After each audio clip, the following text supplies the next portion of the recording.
So, for me, the daily confrontation with fear has become a real practice for me since about three years ago. I went skydiving in Dubai. Right? And skydiving is a really interesting confront with fear, right? So I gotta stand up. I'm sorry, I gotta stand up. All right. So all your friends, what happens? You go out, I dropped my thing. So what happens is you go out the night before and you take a drink with your friends and somebody says, yeah, we should go skydiving tomorrow. And you go, yeah, we'll go skydiving tomorrow. Yeah. And you go, yeah. And everybody goes, yeah. Right? And you go home and you by yourself, you're like, Right? You're like, well, I mean, they was drunk too. Right? So maybe they not, maybe, I mean, we don't have to go. We don't have to do it. So then that night you're laying in your bed and you just keep, and you're terrified. You keep imagining over and over again jumping out of an airplane and you can't figure out why you would do that, right? And you're laying there and you have the worst night's sleep of your life, but you still have the hope that your friends were drunk, right? So you wake up the next day and you go, down and you said where you were going to meet and everybody's there. You're like, oh, shit. All right, cool, right? So you get in the van and you don't know that your friends had the same night that you had because they're pretending like they didn't. They're like, yeah, man, my uncle's a Navy SEAL and this is going to be great. I've been looking forward to this. And you're like, oh my God. And your stomach is terrible. You can't eat and everything, but you don't want to be the only punk who doesn't jump out of this airplane. So you get there and then you have this safety brief. And you're standing there, and the guys will tell you, well, if the chute doesn't open, what's going to happen is well, why the hell, what could happen? That the chute wouldn't open, right?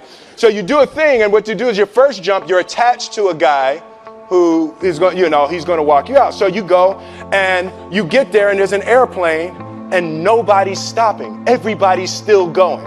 So you get onto the airplane, and you're sitting there, and it's extra because you're sitting on some dude's lap, some stranger.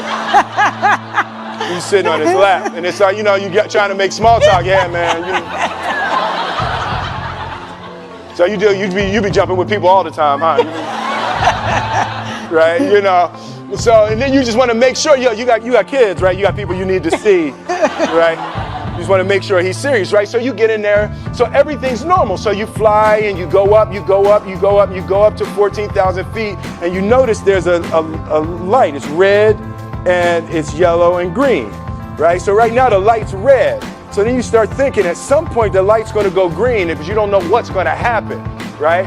And you wait and it goes yellow and the light goes green and somebody opens the door, and in that moment you realize you've never been in a freaking airplane with the door open. Right? Terror. Oh, sorry, I'm spitting. Oh, sorry. No, terror, right? So you go, and then, if you were smart, you sat in the back so you don't go first, right? And then people start going out of the airplane, and you go, and the guy walks you up to the end of the thing, and you're standing, and your toes are on the edge, and you're looking out down to death. And they say, on 3. And they say, 1, 2. And he pushes you on 2 because people grab on 3. Right? Right? And you go, and you fall out of the airplane. And in 1 second, you realize that it's the most blissful experience of your life. You're flying, right? It doesn't feel like falling, right? It's like you actually are kind of held a little bit by the wind, and then you start falling, and there's zero fear. You realize that the point of maximum danger is the point of minimum fear. It's bliss. It's bliss, and you're flying,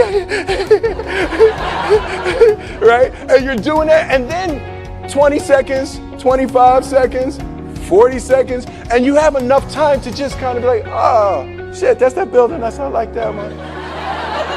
Oh, you can see the ocean.